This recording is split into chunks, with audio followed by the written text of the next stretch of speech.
Então, nesse sentido, Jesus podia usar a parábola para explicar, para ensinar uma verdade, para confrontar, fazer alguém cair em si, e para desafiar, que é aquilo que nós temos enfatizado, que é suscitar uma resposta à ação do ouvinte. Agora, tem um perigo que nós devemos ter, nos abster dele, temos que ter cuidado com esse perigo, melhor dizendo, que é, isso aconteceu no início da história da igreja, e às vezes acontece hoje na interpretação das parábolas, e esse alerta eu quero agora já apresentar de início, que é a alegorização das parábolas.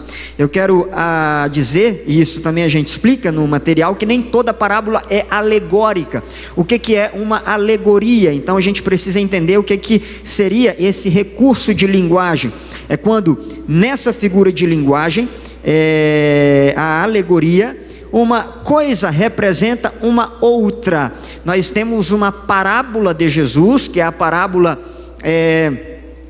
do semeador, e nela o homem sai para semear, e nessa parábola você tem vários aspectos, você tem várias características. O homem vai jogar a semente num terreno que está cheio de pedras, ou numa área onde, especialmente porque em Israel, logo ali, em determinados lugares, logo ali, não muito fundo, o terreno é muito calcário, muito rochoso. Então ela é jogada ali à beira do caminho, de forma que as áreas cultiváveis da época eram permeadas de estradas que estavam entre elas. Então o homem joga ali, e depois o Senhor Jesus, depois de contar cada um dos elementos dessa parábola, a parábola que é colocada à beira do caminho, a semente que é jogada à beira do caminho, a semente que cai entre os espinhos, e enfim, depois de o Senhor Jesus contar a parábola, ele vai explicar a parábola, porque cada elemento significa um outro totalmente diferente, que não é assim, facilmente percebido pelo ouvinte. Se você ouvisse essa parábola pela primeira vez, talvez qualquer um de nós tivéssemos dificuldade para entender que a semente seria a palavra de Deus. Talvez nós tivéssemos dificuldade, sendo os primeiros ouvintes dessa parábola, que cada um desses terrenos ilustra a receptividade das pessoas ao reino de Deus. Mas o certo é que, e a dica que eu apresento, especialmente quando nós trabalhamos com alegoria na Bíblia, isso não é uma regra, mas ajuda na maioria das vezes, é que geralmente quando nós temos uma parábola de teor alegórico, fique atento para o final da parábola, especialmente quando estamos tratando dos evangelhos, porque eventualmente existe a explicação de Jesus. Então, se a parábola ela não é alegórica, então daí nós não temos a permissão para alegorizar, ou seja, atribuir um sentido diferente daquele sentido original. Nesse sentido, especialmente até no Antigo Testamento, eu tenho falado disso também, nós temos algumas alegorias. Se você vai para o livro do profeta Ezequiel, no capítulo de número 37, você tem ali a história, o vale de ossos secos, todo mundo conhece, e as pessoas ficam na dúvida, querendo entender aquele texto, e a dica sempre vale nesse sentido, é uma alegoria. Então preste atenção, vá para o final, porque no final tem, se for Antigo Testamento e se foi produzida e dada por Deus, tem a explicação, e lá no final de Ezequiel 37, você tem a explicação. O próprio Deus explica para o profeta o que é cada um daqueles elementos. O Senhor Deus explica, a gente pode conferir isso aqui no texto. Deixe-me abrir rapidamente, e o Senhor Deus explica, depois que ele narra, depois que, melhor dizendo, Ezequiel tem a visão, que tem teor alegórico, aqui você vai ter a explicação. O versículo 11 do capítulo 37, filho do homem, estes ossos são toda a nação de Israel. A explicação está dada, e se a explicação está dada, eu não posso produzir um outro significado. O significado é esse, o Senhor Deus já deu, e você não pode, nós não podemos inventar um outro significado para os ossos. É toda a casa de Israel, e eles dizem: todos os nossos ossos se secaram, a nossa esperança desvaneceu-se e nós fomos exterminados. Ou seja, os ossos estão sequíssimos, porque a esperança de Israel está sequíssima. Então, percebam que eventualmente, quando nós temos algo de teor alegórico, você tem, essa é uma dica, você tem a explicação ao final. Agora, quando a parábola não é alegórica, por favor, cuidado para não alegorizar, para não atribuir um outro significado. E eu quero ilustrar isso com o exemplo de Agostinho, especialmente com a parábola do bom samaritano. Agostinho fez isso, né? Agostinho alegorizou a parábola inteirinha, e eu fico me perguntando se a parábola de Jesus, se ela era contada para que os ouvintes entendessem e produzisse uma reação de resposta ao reino de Deus, eu fico imaginando quantas pessoas naquela época tiveram a criatividade para entender tudo isso. Se é verdade que a interpretação dessa parábola é o que o Agostinho sugeriu, então eu acho que nenhum de nós, em momento algum, nunca íamos ter essa interpretação. Eu acho que talvez só o Agostinho ia ter o privilégio de entender essa parábola. Mas olha a explicação criativa, e às vezes dá certo, e é isso que eu quero alertá-los, é que nem é tudo que dá certo é certo. Então você pode criar uma interpretação e uma aplicação para a parábola que dá certo, mas não tem nada a ver com aquilo que Jesus tentou ou quis dizer ou quis passar. Olha a interpretação que Agostinho dá da parábola do bom samaritano.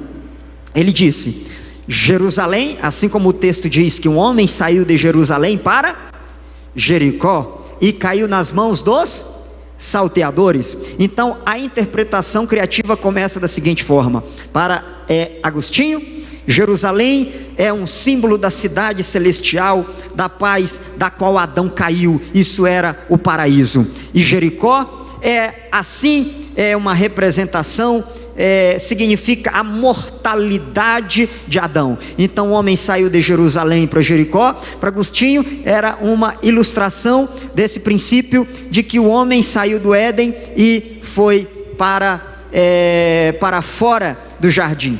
Mas aí, esse homem que viaja de Jerusalém para Jericó foi assaltado, e para Agostinho isso representava o diabo e os seus anjos que atacaram o homem lá no Éden para conduzi-lo ao pecado. Ele dizia: lhe roubaram? O que eles roubaram? Roubaram a imortalidade de Adão. Que mais? Lhe causaram ferimentos? Isso foi a persuasão ao pecado. Deixaram, a história de Jesus diz que o homem ficou morto na estrada. Para Agostinho isso era uma ilustração de que o homem ficou morto após o pecado. Eu acho que nesse sentido, só aí, muita coisa dá certo, mas nesse sentido eu acho que ele teve que forçar um pouco mais do que o restante, porque pelo menos esse homem que estava na estrada, ele ficou meio morto. Eu não sei se o homem fica meio morto, né, Isaías? Depois do pecado, eu acho que o homem fica morto por completo, sem nenhuma capacidade de sair do pecado, caso não seja a graça de Deus. Mas aí ele dizia: o sacerdócio e o levita que passaram pela estrada e não ajudaram o homem, para Agostinho significava o sacerdócio e levítico do Antigo Testamento, que passou pelo homem, mas não conseguiu ajudar o homem nem levá-lo para a salvação. Veja como dá certo a coisa, veja como vai encaixando, e parece que realmente a coisa é isso. Agora, o samaritano, segundo Agostinho, era uma referência ao próprio Cristo, que veio e pensou os ferimentos do homem e colocou o óleo, e o óleo significa boa esperança, e o vinho é uma exortação para o homem viver com espírito fervoroso. E o Agostinho também entendia que o homem foi colocado sobre um animal e levado para a hospedaria. Esse animal para ele era a encarnação de Cristo, e a hospedaria é a igreja. E o dia seguinte, quando ele falou, o dia seguinte para ele era uma aplicação ao dia depois da ressurreição de Jesus. E o que eram os 2 denários na interpretação desse pai da igreja? O que eram os 2 denários que foi dado lá para o hospedeiro? Ele dizia: é a promessa de vida e a do porvir. E quem é o hospedeiro? O hospedeiro é Paulo. Enfim, gente, é muita criatividade. Então eu acho que é muito mais difícil encontrar essa interpretação do que se você realmente vai para a essência, para a ênfase, e tenta. Eu acho que fazer exegese é mais fácil do que encontrar ou do que descobrir essa criatividade toda. Eu confesso que eu acho que mesmo com 2, 3, 4 anos de pesquisa, eu acho que eu não daria conta de chegar nessa interpretação que já foi sugerida na história da igreja. Agora, gente, algumas coisas antes da gente ir finalizando, a peculiaridade das parábolas. Então, assim, nós já falamos que ela está muito relacionada com as situações de vida. Por exemplo, moeda perdida, fermento, filho pródigo, semente de mostarda, ervas daninha, o mundo animal, os pássaros, os lobos, da agricultura, semeador, vinhedo, ovelha, do comércio, moedas, mordomo, injusto, agricultores maus, enfim, da realeza, casamento real, hospitalidade, o bom samaritano, enfim. Os elementos eram elementos peculiares ao contexto da época. Tem depois um tópico que nós trabalhamos no livro sobre o aspecto popular da parábola, vai trabalhar um pouco mais isso, e algumas outras características, geralmente concisa e simples, sem muitos personagens no enredo. Mesmo a história mais desenvolvida, como você pode pegar a parábola dos 2 filhos perdidos, ou a parábola do filho pródigo, ela não é uma parábola com tantos personagens assim. Então, simplicidade, um ponto principal e outros secundários. Eu acho que aqui merece uma explicação. A parábola, a meu ver, ela vai ter um ponto primordial, um ponto principal de contato, mas eu acredito que não é o único.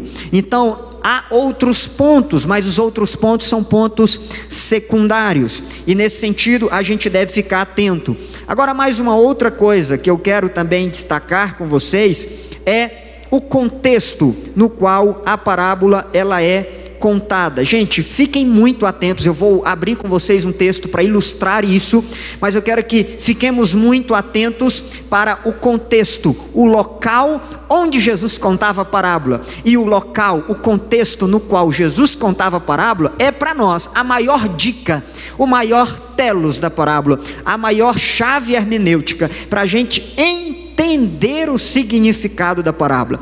E geralmente a parábola podia ser contada num diálogo, no meio de um diálogo teológico, em um evento narrativo, em uma história de milagre, então esse contexto, em uma discussão, em um momento de confronto. Então esse local deve para nós ser um exemplo. Então eu quero convidar vocês para ilustrar isso aí.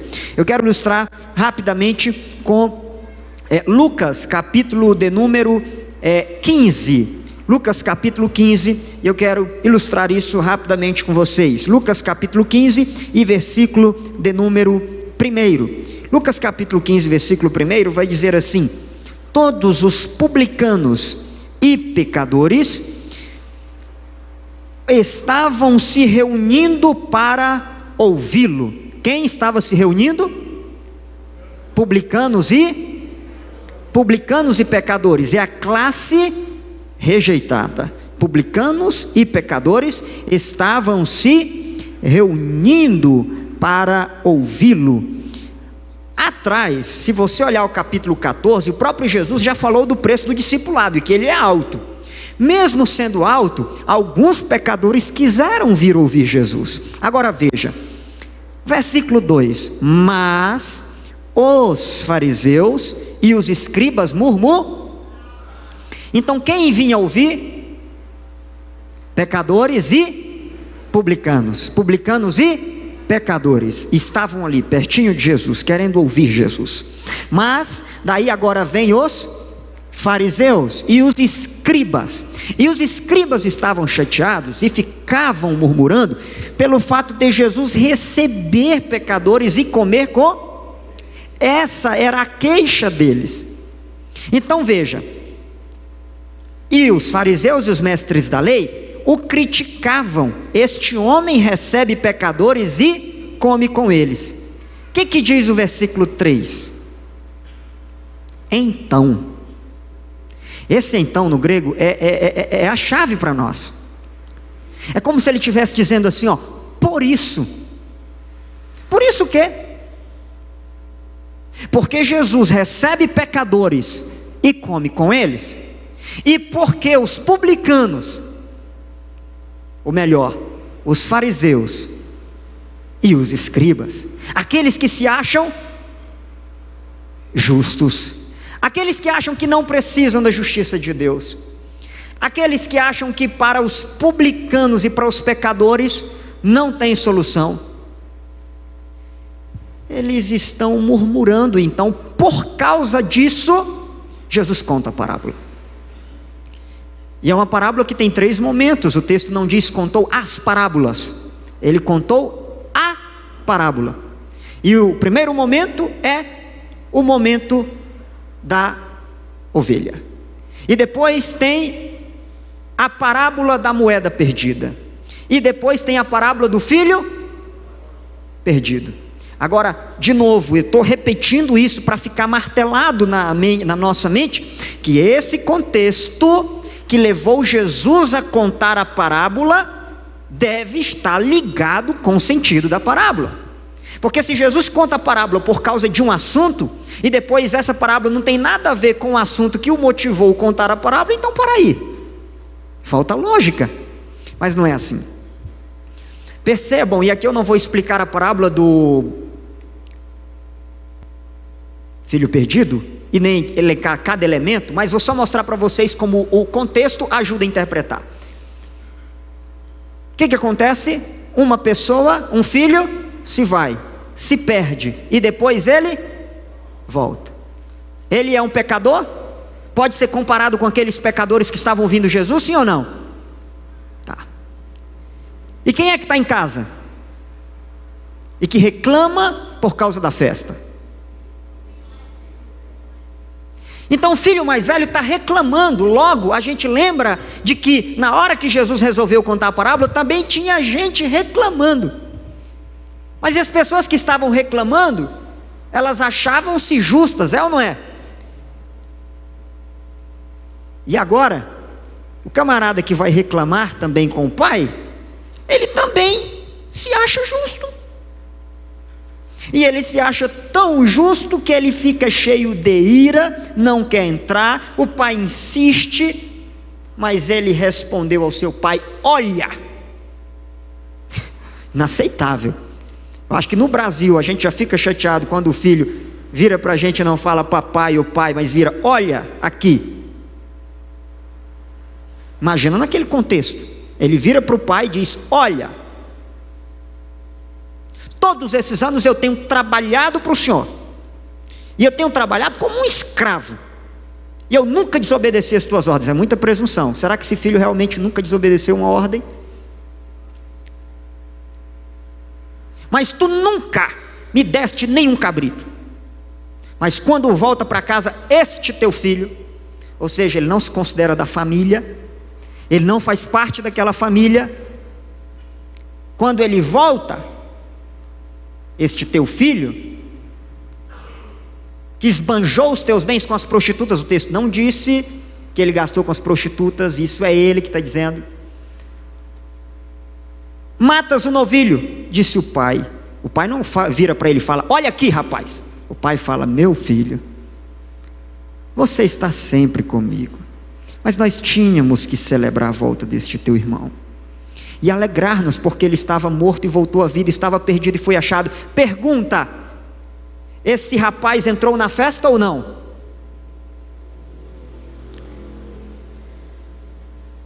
Esse rapaz entrou na festa depois ou não? Quem acha que entrou? Quem acha que ele não entrou? Quem não acha nada? Queridos, de novo, qual foi o motivo pelo qual Jesus contou a parábola? Tem pecadores que estão ouvindo Jesus, e Jesus vai receber essas pessoas, sim ou não? Essas pessoas que estão querendo vir a Jesus e abrem mão da sua justiça própria, reconhecem o seu pecado e vêm a Cristo e reconhecem que precisam da graça de Deus, elas vão ser recebidas pela graça, sim ou não? Vão alcançar a graça, sim ou não? Vão participar da festa no reino de Deus, sim ou não? Tudo bem. E aquelas pessoas que chegam diante de Deus e falam assim: eu nunca bebi, nunca fumei, nunca me prostituí, E a gente às vezes fala com essas pessoas: isso aí está mais fácil de ser salvo, né? Pelo contrário, está muito mais difícil. Sabe por que está muito mais difícil? Porque ele se acha justo, ele não se considera pecador. E porque ele não se considera pecador, ele não vai se arrepender dos seus pecados. E porque ele não se arrepende dos seus pecados, ele não alcança a graça. E porque não alcança a graça, ele não entra no reino. Porque no reino só entram os pobres de espírito, e o pobre de espírito não é o pobre financeiramente, mas é aquele que reconhece-se um mendigo diante da graça, do favor imerecido de Deus, e diz: eu sou um desgraçado, Deus, eu sou um mendigo na sarjeta, e a minha própria justiça é como trapo de imundícia, eu preciso da tua graça. Aí, meu querido, para esse que chega, um teólogo disse que fé é você chegar de mãos vazias diante de Deus, e aí quem chega com essa atitude diante de Deus, alcança graça, favor imerecido. Agora vamos para a pergunta que eu fiz para vocês. A pergunta é simples, eu vou reformulá-la. A pergunta não é se o filho que estava em casa entrou na festa. E por que o texto não diz isso? Por que o texto acabou aqui? Porque se o filho que voltou para casa representa, é uma alusão a esses pecadores que estão vindo e entrando no reino de Deus, esse filho que acha que está salvo e que acha que já tem direito ao reino, na verdade ele está o quê? Perdido. Ele está mais perdido do que o que voltou. Então, nesse sentido, o filho que está em casa cheio da justiça é uma alusão aos escribas e os fariseus que estão ali achando que não precisam da graça de Deus, e chegam para Jesus e acusam Jesus algumas vezes. Por que você recebe essas pessoas? E desafiam, tal como esse filho estava desafiando. Agora, sabe por que Jesus não respondeu se esse homem aqui entrou ou não entrou na festa? Porque esse homem era uma alusão para eles. Em outras palavras, o convite está sendo feito para vocês. Se vocês vão entrar na festa ou não, é uma escolha de vocês. Então, para a resposta, entrar ou não entrar na festa, a pergunta deve ser assim, ó: os escribas e os fariseus entraram ou não entraram na festa de Jesus? E hoje, as pessoas estão entrando ou não estão entrando? Então, a história não terminou, porque isso não concluiu, o reino não foi consumado, a história estava em aberto. Em outras palavras, Jesus estava dizendo: essa história é a história de vocês. Quem vai decidir se vocês vão entrar na festa não sou eu, é vocês. Se vocês quiserem entrar, convite está feito. Vejam que eu só fui no motivo pelo qual Jesus contou a parábola. E aqui eu quero finalizar com a parábola do bom samaritano e apresentando um questionamento. Quando eu estava estudando a parábola do bom samaritano, eu passei mais de um ano. Algumas vezes eu conversava com Isaías, às vezes a gente passava meia hora no telefone discutindo e trocando ideia e vendo e trocando figurinhas e enfim, e pesquisando e lendo. Mas uma coisa me chamou a atenção, me chamou muito a atenção. É que na parábola do bom samaritano, o motivo pelo qual Jesus resolve contar a parábola é uma discussão com o doutor da lei.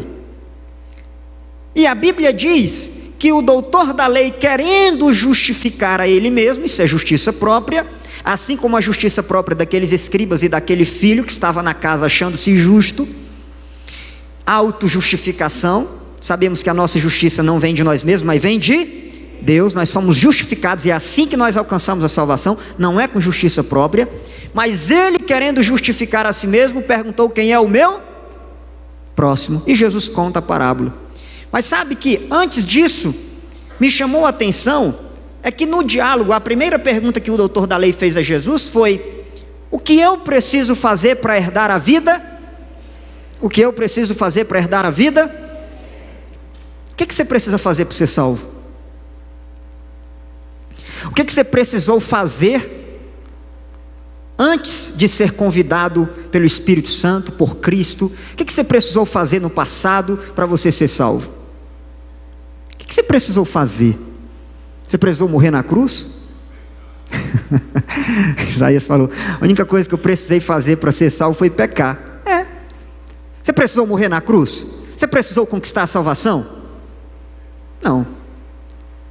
O que eu preciso fazer para herdar? A primeira coisa, o que você precisa fazer para herdar alguma coisa do seu pai quando ele vier a faltar? Você só precisa ser filho, você não precisa fazer, você só precisa ser.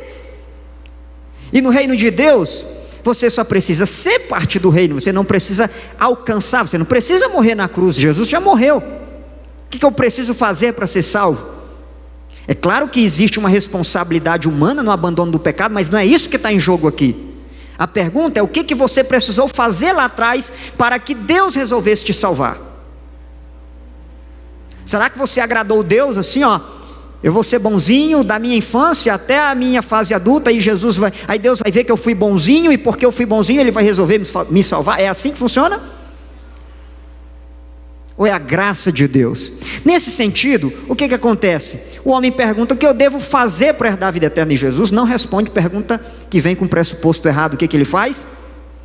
Devolve a pergunta. E Jesus devolveu a pergunta e disse assim para ele: como é que está na lei? Como é que você lê? E sabe que ele deu uma resposta bem elaborada, e a resposta dele foi: ame o Senhor, o seu Deus, de todo o teu coração, de toda a tua alma, de toda a tua força, de todo o teu entendimento, do teu próximo. Quem é que consegue amar Deus desse jeito? Quem aqui, ó, por exemplo, no coração, nunca deixou de amar Deus em minuto nenhum da sua vida? De todo o coração. A expressão grega enfatiza isso. De todo, nunca teve nenhum pedacinho do seu coração que nunca amou a Deus. Tem alguém aqui nessa condição? E ele diz mais: e com toda a tua alma, e com todo a tua força, e com todo o teu entendimento. Alguns dizem que nós chegamos a ter pelo menos cerca de 10 mil pensamentos por dia. Nós chegamos a ter cerca de 10 mil pensamentos por dia. Imagine se desses 10 mil pensamentos por dia não tivesse nenhum pecaminoso. E da vida inteira, quem aqui na vida inteira dos 10 mil por dia não tem nenhum pensamento pecaminoso? É isso que ele está dizendo: com toda a tua força, com todo o teu entendimento, e ao teu próximo como a ti mesmo. Aí sabe o que Jesus fala? Tudo bem, respondeste bem, faça isso e sabe o que me deixou encucado com isso quase durante um ano? Foi o seguinte: será que Jesus está de fato ensinando a salvação pelas obras? Vai fazer isso quando você fizer e alcançar o padrão de justiça perfeito. Quando você alcançar tudo isso aqui, você vai ser salvo. Será que é isso? Tente fazer isso, você vai ser salvo. Qualquer um de nós aqui, ó, tente fazer isso, e quando você conseguir, você vai ser salvo. Quem aqui de nós seríamos salvos? E eu me perguntei: será que Jesus está ensinando a salvação pelas obras? Gente, eu cheguei à conclusão que não. Jesus não estava ensinando uma salvação pelas obras. Mas então como é que eu respondo isso? Eu tenho um capítulo aqui no livro específico para responder essa pergunta, e eu queria remeter vocês para essa resposta, dado que nós temos aqui uma parte específica para responder exatamente isso.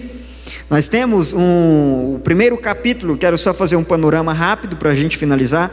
O primeiro capítulo nós tratamos da leitura, interpretação e exegese de um texto.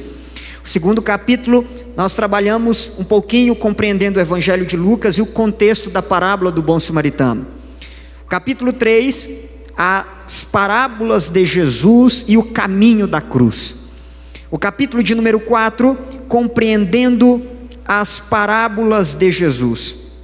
O capítulo de número 5 tem um tema importante. Aqui a gente já começa. Então até o capítulo 4 foi um panorama geral sobre Lucas e sobre as parábolas. Ainda não entramos na parábola do bom samaritano. Então a partir do capítulo 5, quem tiver curiosidade para ir direto para a parábola do bom samaritano, daí eu remeterei o leitor direto para o capítulo de número 5. Se você depois tiver curiosidade para aprender algo sobre as parábolas de modo geral, volte para o capítulo de número 1. Então são 2 unidades. A segunda unidade trabalha a pergunta: o que fazer para herdar a vida eterna? E aqui a gente trabalha a justiça de Deus. Então no capítulo 5 essa pergunta é respondida para vocês. Então, se Jesus não está ensinando uma salvação pelas obras, então como entender a palavra de Jesus? Faz isto e viverás. Então você vai ver exatamente aqui. No capítulo 6, quem é o meu próximo? E a gente faz uma pesquisa, gente, cultural, histórica, para tentar entender isso. Qual é que era o pensamento na época, pensamento social e teológico sobre o próximo na época de Jesus. O que o homem pensava sobre o próximo? Jesus conta então a parábola e a gente começa a trabalhar cada elemento da parábola a partir do capítulo 7. Capítulo 8, os religiosos e os assaltos do templo. E aqui existe um pouco de ironia, porque na parábola de Jesus, quem assalta? Quem assalta na parábola de Jesus? Os bandidos que estão na estrada. Mas aqui existe um pouco de ironia, com base fundamentado em pesquisa, no capítulo de número 8, os religiosos e os assaltos do templo. Porque aquele levita e aquele sacerdote que não ajudaram o homem, estavam envolvidos numa religiosidade de exploração naquele tempo. E por onde eles iam, eles levavam a filosofia do templo. A filosofia dos bandidos era a seguinte: o que você tem é meu. A filosofia dos religiosos exploradores daquela época era: o que é meu é meu. E a filosofia do samaritano é: o que é meu é nosso. Então, isso é trabalhado. O capítulo de número 8 eu falo sobre os religiosos e os assaltos do templo de Jerusalém, esse sistema de exploração da época de Jesus, com aplicação para os nossos dias, para nós ficarmos longe das propostas de evangelho que não focam o reino de Deus, tá? Capítulo 9, as fronteiras que limitam a prática do amor, e aqui a gente fala de várias fronteiras com muitas questões interessantes. E capítulo 10, o samaritano e a misericórdia que ultrapassa fronteiras. Capítulo 11 também com muita aplicação, o desafio de Jesus. O desafio de Jesus é interessante, e tá depois, se você quiser, está no texto aqui na contracapa, e eu quero ler para vocês. O discípulo de Cristo não deve perguntar aos outros como o doutor da lei. Qual foi a pergunta do doutor da lei? Quem é o meu? Repita comigo: quem é o meu? Essa é a pergunta correta? Diga não. A pergunta correta, isso a gente trabalha no capítulo de número 11, é: de quem eu serei o? Não é quem é o meu próximo, é de quem eu serei o próximo. E isso é ensinado com a parábola de Jesus. Jesus inverte a pergunta no final da parábola. E o capítulo de número 12, por uma teologia prática. Enquanto aqueles doutores da lei estavam discutindo teologia, querendo saber o que fazer para herdar a vida eterna, querendo saber quem é o meu próximo, ele deixava de ser o próximo. Então, Jesus devolve a pergunta para ele: qual dos três parece ter sido o próximo? Aquele que ajudou. Vai e faz o mesmo. Esse é o desafio de Jesus, e nós temos aqui 212 páginas com muita pesquisa, mais de 100 obras pesquisadas, todas as obras com referências, tá? Nós temos notas de rodapé, na qual você pode ter uma explicação, ou você pode ter a fonte daquela ideia, daquele assunto, para depois quem quiser aprofundar algum item ou algum aspecto, vai ter na bibliografia quase uma gama enorme de parábola, de bibliografias sugeridas. Queridos, eu quero agradecer então a presença de todos vocês. É claro que não dá para falar tudo o que a gente programa, especialmente por causa do tempo, mas a ideia é isso, é abrir e despertar a curiosidade a nós para entender e pesquisar um pouco mais e tentar extrair das parábolas de Jesus realmente o seu real e verdadeiro sentido. Eu quero aqui de já agradecer a todos, como já havia agradecido no início, outras pessoas chegaram depois. Agradecer a Deus pela presença de todos vocês, todos os amigos, alunos, irmãos da igreja, em especial professores, pastores, né? Quero agradecer também aqui o apoio do nosso pastor, que na igreja Benese está ali. Eu quero agradecer a Deus pela vida dele, tem sido um amigão nosso aqui, aliado nosso, e nós estamos no mesmo projeto de trabalhar em prol do reino de Deus, amém? Nós teremos, eu quero só dar uma rápida explicação e também fazer um convite para vocês. Nós estamos lançando hoje também e anunciando uma parceria que foi fechada e vai estar sendo colocada ali também, uma pós-graduação em assessoria bíblica. Essa pós-graduação ela tem previsão para início no ano que vem, em fevereiro do ano que vem. A Escola Superior de Teologia, foi a instituição na qual eu cursei o mestrado. Isaías também está estudando ali, concluindo o seu mestrado, e nós fizemos uma outra parceria para ofertar uma pós-graduação. Eu digo assim, você vai ter oportunidade de ter aula com os mesmos professores que eu tive no mestrado e que hoje quem quiser fazer um doutorado na EST faz. Ali no Rio Grande do Sul, os professores virão a Brasília. O único pré-requisito é ter pelo menos uma graduação reconhecida pelo MEC em qualquer área, não precisa ser na área teológica, tá certo? A pré-inscrição, mesmo que alguém esteja cursando e vá terminar o curso até novembro, não é obrigatório tá com a documentação agora, é preciso ter a documentação para o início do curso. Como o início vai ser em fevereiro, quem terminar agora esse ano ainda tem condições de ingressar. Tá aqui a irmã Elizabeth, que concluiu esse mesmo curso, essa mesma especialização, está no trabalho de conclusão. Foi fantástica essa experiência, né, irmã Elizabeth? Muito boa. O Altemar Dutra, que está ali também, participou desse projeto. O local do curso será aqui. A aula inaugural está prevista para dia 19 de fevereiro, tá certo? E o programa é o seguinte: assessoria bíblica é um título que remete a Antigo e Novo Testamento. A próxima imagem, aí talvez vocês não consigam visualizar, mas daí eu quero aqui já falar para vocês. Público-alvo são todos aqueles que têm interesse. Objetivo é realmente oferecer atualização de conhecimentos para todos aqueles que querem aprofundar no estudo bíblico, tá certo? Nós teremos uma outra pós também aqui em Brasília, mas é na área de pastoral, lá no FAC Badel, com o pastor Michel, mas essa está voltada para a área bíblica, Antigo e Novo Testamento. Então veja, inscrições será pelo site, depois quem tiver mais interesse pode ver comigo, horários, os dias eu quero também aqui dizer. Mas com relação às matérias, as disciplinas, o que está programado é o seguinte: teremos a disciplina de Fundamentos de Educação com o Dr. Remy Klein, que vai vir do Rio Grande do Sul para lecionar para nós. Geografia Bíblica com o Werner Hoffmann, foi o meu orientador do mestrado. Arqueologia Bíblica, Arqueologia do Mundo Bíblico. Nós teremos também História e Literatura do Antigo Testamento, antes do exílio, durante o exílio e pós-exílio, com o Dr. Carlos Drey, que é doutor em Antigo Testamento. Nós teremos Metodologia da Pesquisa, Hebraico, com a Mari Kran.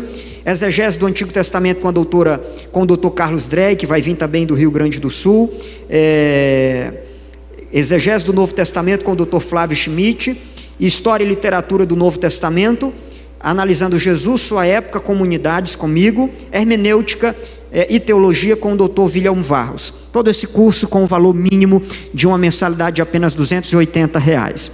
Então, depois disso eu quero remeter, aqui do lado nós temos, quero convidar todos que venham por aqui, tá certo? Nós temos aqui do lado um espaço para gente, nós temos um lanche aqui para nós temos 2 estandes. Quem quiser depois aqui mais informações acerca dos cursos de teologia que são ofertados pelo Instituto Brasileiro de Teologia aqui, pela pós-graduação, que também vai ser ofertada pela EST, nós temos 2 estandes aqui. Um estande para tratar desses assuntos, entregar um folder e um folheto para você, e nós temos um outro estande que é o estande do livro, e eu estarei nesse primeiro estande. Nós temos algumas mesas, nós queremos convidar todos os amigos que não saiam direto, mas que passem por aqui para tomar, fazer um lanche, e de coração eu quero que todos vocês participem, tá bom? Queridos, muito obrigado. Eu quero convidar a todos vocês para ficarem em pé. Quero convidar aqui o pastor Gilson para nos fazer uma oração, nos apresentando,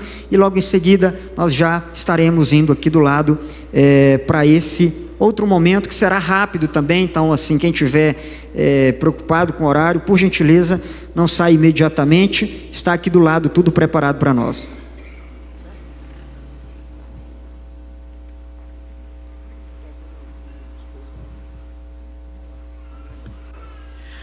Muito bem, irmãos, Deus abençoe a todos. Vamos somente agradecer orando e agradecer a presença de todos. Senhor nosso Deus, obrigado por a Tua palavra explicada aqui nessa noite. Que essa palavra venha fazer verdadeiramente a diferença em nossos corações, abençoando cada um de nós que aqui estamos, o Teu servo, como que transmitiu a palavra do Senhor. Abençoa a vida de cada um, abençoa, Senhor Deus, o Teu povo, abençoa a Tua igreja de um modo geral. Sê com o Teu povo, Guarda, Senhor Deus, a nossa entrada, a nossa saída. Despede-nos debaixo das tuas mãos poderosas. Abençoa também aqui no salão da igreja esse evento que continua. Sê com teu povo, é a nossa gratidão, é a nossa oração, que tudo te pedimos, Pai, no nome de Jesus. Amém. Pessoal, querido, só uma explicação. O valor sugerido pela editora foi um valor até um pouquinho mais, mas nós preferimos um valor menor para divulgação nesse primeiro momento. O valor de capa nas livrarias estará a R$30, mas aqui hoje o valor é de R$25. São 212 páginas o material, e quem não tiver o dinheiro, tiver somente cartão, se não me engano, acho que já tem uma máquina aqui também, para quem tiver interesse em fazer a aquisição. Então eu convido a todos agora para vir conosco para esse outro momento. Obrigado.